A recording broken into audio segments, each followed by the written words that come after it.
really interesting. I mean, sadly the pandemic has had an impact on a lot of young people's lives, but those skills and experiences of, that normal type are absolutely constant. For years, one royal has quietly stayed out of the spotlight, while the rest of the royal family have been making headlines.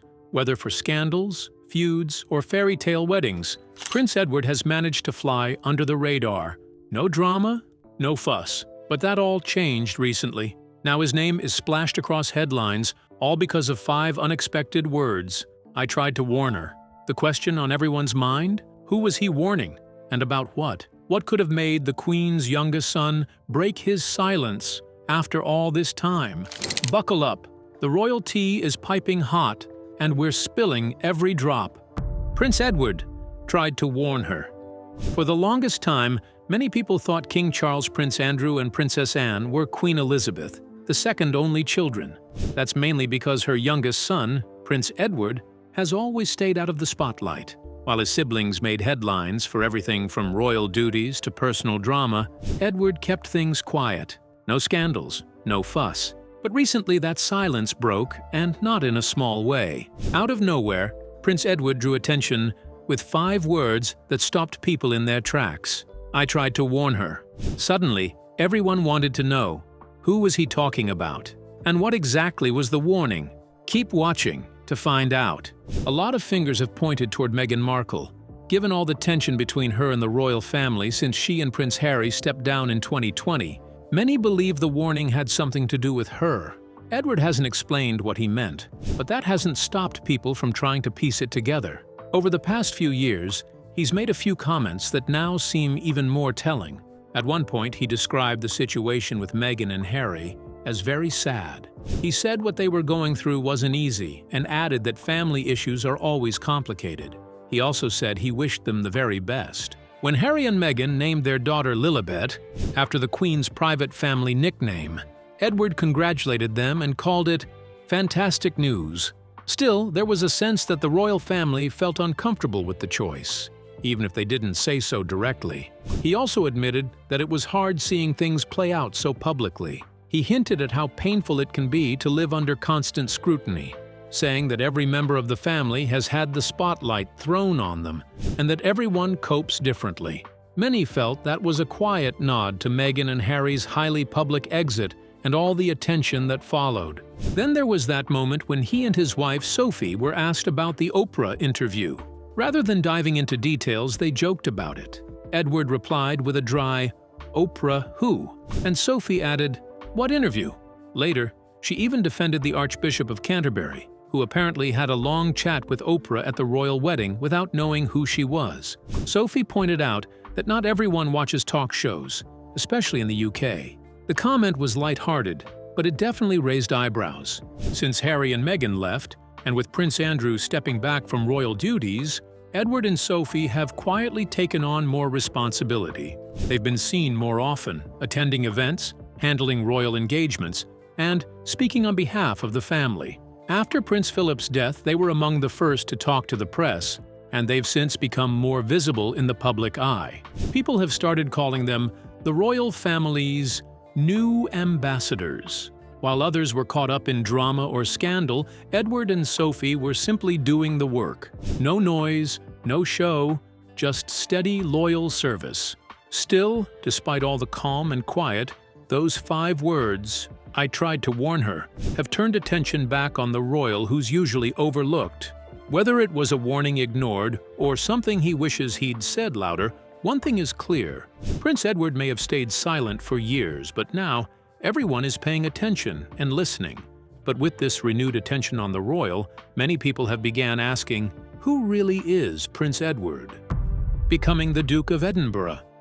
In 2023, it was official that Prince Edward now holds the title that once belonged to his late father, Prince Philip. On his 59th birthday, King Charles granted him the Dukedom of Edinburgh, one of the most respected titles in the royal family. According to a statement from Buckingham Palace, the title is Edward's for life. His wife Sophie is now the Duchess of Edinburgh, and together they're expected to carry on Prince Philip's legacy, especially in supporting young people and creating equal opportunities for all backgrounds. The title of Duke of Edinburgh carries a deep history. It was first given to Prince Philip in 1947 when he married then Princess Elizabeth.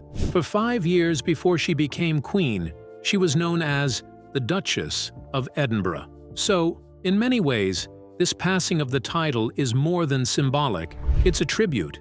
It connects Prince Edward not just to his father, but to the Queen herself. But what's even more fascinating is how long this moment has been in the making. For years, it was widely believed that Edward would one day become Duke of Edinburgh, but for a long time, he remained the Earl of Wessex, a title he received on his wedding day in 1999.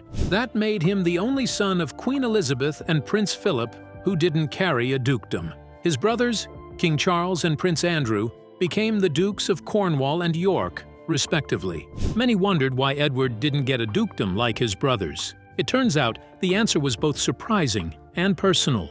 Just a little bit so we can hear what people are saying. Because they're probably all watching this, so... A royal courtier once revealed that Edward had actually been set to become the Duke of Cambridge. But after watching the film Shakespeare in Love, he was drawn to a character named Lord Wessex. The name had a certain charm, and Edward reportedly asked the Queen if he could have it instead. She agreed, and so he became the Earl of Wessex. Wessex, for context, isn't even a present-day region in the UK. It was an ancient Anglo-Saxon kingdom, tied to legends of King Arthur, and often featured in the novels of Thomas Hardy. Choosing a name from legend rather than geography showed Edward's unique character, someone clearly less focused on tradition and more on personal preference. Even so, the title of Earl always seemed like a placeholder. After Prince Philip's death, the title Duke of Edinburgh technically reverted to the crown. That meant it went to King Charles, who could then choose whether or not to pass it on. Though he wasn't required to do so, many believed Charles would honor the original wish that Edward would inherit the title eventually. And now, that's exactly what has happened. In many ways, this move balances out the royal brothers. While Charles now wears the crown and Andrew has kept his title despite controversy, Edward has quietly worked behind the scenes, never courting drama or headlines.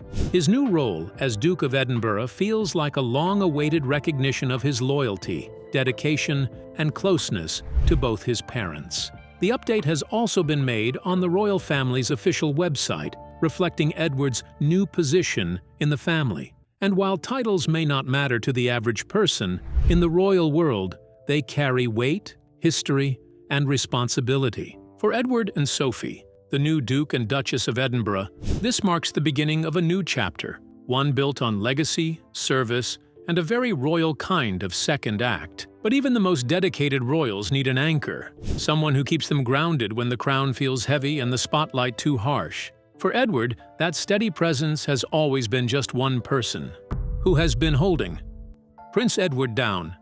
Amidst all the royal drama, Prince Edward and Sophie, Duchess of Edinburgh, have become one of the most solid and admired couples in the royal family. In a world where royal marriages often crumble under pressure, theirs has not only endured, but thrived. On their 25th wedding anniversary, June 19, 2024, the couple stood stronger than ever, a true proof of love, commitment, and a lasting friendship. Earlier that year, in March, as Edward celebrated his 60th birthday, the emotional depth of their relationship was on full display. During a royal engagement in Leeds, Sophie surprised her husband with a rare, heartfelt tribute. She described him as the best father, the most loving husband, and her dearest friend. She reflected on how deeply moved and proud they were to receive the Duke and Duchess of Edinburgh titles from the King. Her words left Edward visibly emotional, especially as she drew comparisons between him and his father, Prince Philip, two men devoted to family and duty. Her toast ended with a simple yet powerful line. "Here's to you, my darling Edward. May I, along with your family, friends, and so many others, wish you the happiest of birthdays." Edward, too, showed just how much Sophie and their children mean to him. While speaking on Alan Titchmarsh's radio show, he called his family brilliant and made it clear that his love and pride for Sophie, Lady Louise, and James ran deep. The pair's strength as a couple has been tested many times, through family grief, public scrutiny, and personal setbacks. But through it all, they've moved in unity. They are now the only one of Queen Elizabeth, the second 4 children, who remain married to their first spouse. So how did it all begin? Edward was just 23 when he met 22-year-old Sophie Rhys-Jones at Capital Radio in 1987, where she worked in public relations. Sparks didn't fly right away. In fact, Edward was dating one of Sophie's friends at the time. Their real connection didn't happen until 6 years later, in 1993, when Sophie was hired to manage publicity for one of Edward's charity events, a real tennis challenge. They bonded over sports, the outdoors, and a shared love for the arts. Their first proper date was reportedly a tennis match, followed by dinner at Buckingham Palace. By the end of that year, whispers of their romance reached the press. Biographer Andrew Morton was one of the first to catch wind. With the media buzzing, Edward took an unusual step. He released a personal statement asking the press to back off. He urged them not to destroy the part of his life he felt should remain private, and above all, to respect Sophie's privacy. Things became more serious when Sophie appeared as Edward's guest at the 1994 wedding of Lord Ivar Mountbatten. She was even pictured in the car with Princess Margaret, not an easy royal to impress.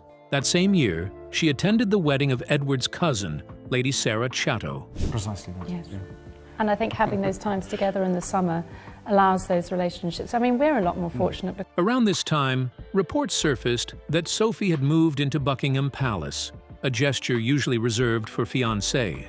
As their relationship became more public, pressure began to mount. The media began to hound Edward about when he would propose. When asked by a Radio Times reporter, he reportedly snapped that the more people kept quiet and minded their business, the more likely it would happen. Behind the scenes, royal biographers believe Princess Diana's tell-all panorama interview in 1995 had briefly stalled engagement plans. Jamie, he loves his koala bear he's got. But in time, love won. During a winter holiday in the Bahamas, Edward popped the question after 5 years of dating. The engagement was announced shortly after, although the Sun had leaked the news first. Reflecting on why it took him so long, Edward admitted he couldn't explain the delay but believed it wouldn't have felt right before, and doubted Sophie would have said yes any earlier. On the 19th of June, 1999, they married at St. George's Chapel in Windsor. The ceremony was smaller and more relaxed than other royal weddings. Only 500 guests attended. The service began at 5 p.m., and there was no pressure for female guests to wear hats, though the Queen Mother still did. In a break from tradition, Edward didn't accept a dukedom. Instead, he chose to become the Earl of Wessex, inspired by a noble-sounding character he had seen in the film Shakespeare in Love. Despite Sophie's PR background, she had a rocky start with the press. One major blunder, a sting by the news of the world's fake shake, saw her quoted making harsh remarks about senior royals, including Charles and Camilla, as well as Cherie Blair. But what really ended her PR career was the implication that her royal status could help her business. She stepped down from her firm, RJH, shortly after. Edward also gave up his production company, Ardent, which had struggled to take off. From that point on, they both focused fully on royal duties. They also faced challenges at home. In 2001, Sophie suffered a life-threatening ectopic pregnancy. 2 years later, their daughter Louise was born prematurely via emergency C-section due to a placental abruption. Edward was away on royal duty in Mauritius and missed the birth, but the Queen herself visited Sophie in the hospital, a rare and telling gesture. The couple chose not to style Louise as princess, instead giving her the title Lady Louise Windsor. In 2007, they welcomed their second child, a son named James. Though he could have been styled as a prince, they again chose a lower title, Viscount Severn, reflecting Edward's position as an earl at the time. Over the years, Edward and Sophie have quietly become one of the royal family's most dependable pairs. They've represented the monarchy with consistency and dignity, stepping up in key moments including after Prince Philip's passing and Queen Elizabeth's death. Their children, now older, are finding their own paths. Lady Louise is currently studying at the University of St. Andrews, while James remains at home. Then, on Edward's 59th birthday, 10th March 2023, came a moment many had long anticipated. King Charles officially gave him the title Duke of Edinburgh, a role once held by their father, Prince Philip. Sophie became Duchess of Edinburgh, and both were said to be deeply moved by the honor. It was a full-circle moment, linking Edward directly to the legacy of the late Duke, who had always hoped his youngest son would inherit the title. On their 24th wedding anniversary in June 2023, Edward and Sophie returned to the place where it all began, St. George's Chapel, for the annual Order of the Garter ceremony. They stood alongside King Charles, Queen Camilla, Princess Anne, and the Prince and Princess of Wales. Sophie turned heads in a beautiful Emilia Wickstead dress, paired with a Philip Treacy hat and a Strathberry bag, while Edward wore his ceremonial robes. Their journey has had its share of bumps, including early media stumbles, personal loss, and public pressure, but they've weathered it all with a quiet, steady grace. They've never been the flashiest royals, but they've built a life based on partnership, duty, and love. As they move forward, with their children growing up and their royal responsibilities increasing, it's clear that the Duke and Duchess of Edinburgh are more than just survivors of the royal machine. They are one of its strongest pillars. And through it all, they still look at each other the way they did on their wedding day, with admiration, trust, and a bond that even in royal circles is rare. And while Prince Edward's marital life has been successful, there is also a part of his life that has achieved much success.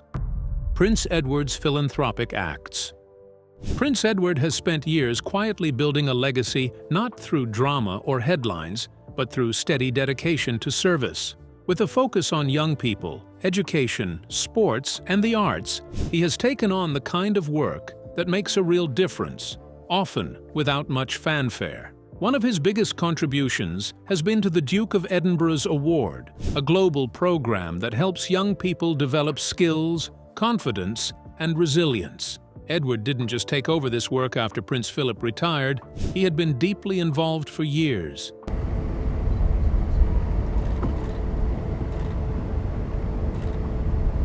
He became a trustee in the 1980s, later chaired the International Council, and by 2015, was leading the global foundation that oversees the award. In 2023, he was officially named the award's patron, a role that had always seemed destined for him. His connection to the program isn't just ceremonial. In 1986, Edward completed the gold level of the award himself after hiking 60 miles across the Scottish Highlands. That experience clearly left a mark. Years later, he raised over £2 million for the program, by playing real tennis on all 50 real tennis courts around the world. That's something no one else has done. Through the award, Edward has visited countless countries to meet young people and celebrate their achievements from Ghana to Israel, from Kenya to Chile. He has handed out certificates, attended local events, and listened to stories of determination and growth. In Ghana, he stood with the country's president to present awards. In Baltimore, he encouraged students from underserved communities to take part in the program. He isn't just showing up for the photos, he is deeply involved. But his impact goes far beyond youth work. Edward supports over 70 charities, especially those linked to the arts, education, and sport. He is the patron of the National Youth Theatre, the London Mozart Players, Northern Ballet, and the British Paralympic Association. He backs orchestras, drama schools, and sporting bodies, helping them reach more people and do more good.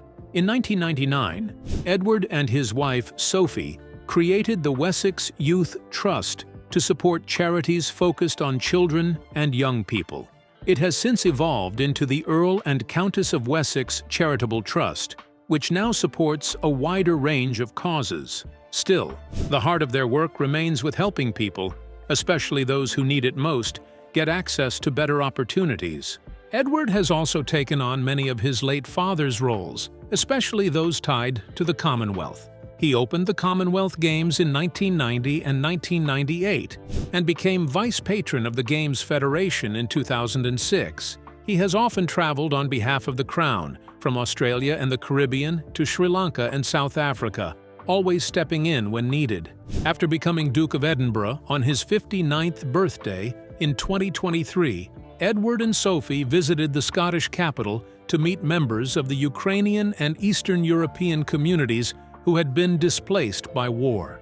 The visit showed their ongoing commitment to supporting people through difficult times. Of course, not every moment has been smooth. A 2011 visit to Bahrain drew criticism after the couple accepted jewelry from the ruling family, despite concerns about human rights. But compared to others in the royal family, Edward has largely kept a low profile, focusing on his work rather than making headlines. More recently, he has stepped into even more of Prince Philip's former roles. He took over as president of the Royal Windsor Horse Show and became patron of London Youth, a group his father had supported for more than 70 years. He also served twice as Lord High Commissioner to the Church of Scotland, acting as the King's personal representative. In 2019, Edward was granted the title Earl of Forfar, and during a visit to the town, he was presented with a custom tartan designed in his honor. It was a small but meaningful way of connecting with the local community, something he has made a habit of throughout his royal life. Edward may not be the most talked about royal, but he is arguably one of the most consistent. While others chase the spotlight or get caught in scandal, he has been quietly doing the work, raising funds, meeting young people, promoting the arts, and supporting causes close to his heart. In doing so, he has built a legacy that is not only admirable, but lasting. Do you think about Prince Edward? Share your thoughts with us in the comments below. Don't forget to like, share, and subscribe. Also, click the next video shown on your screen. You will enjoy it.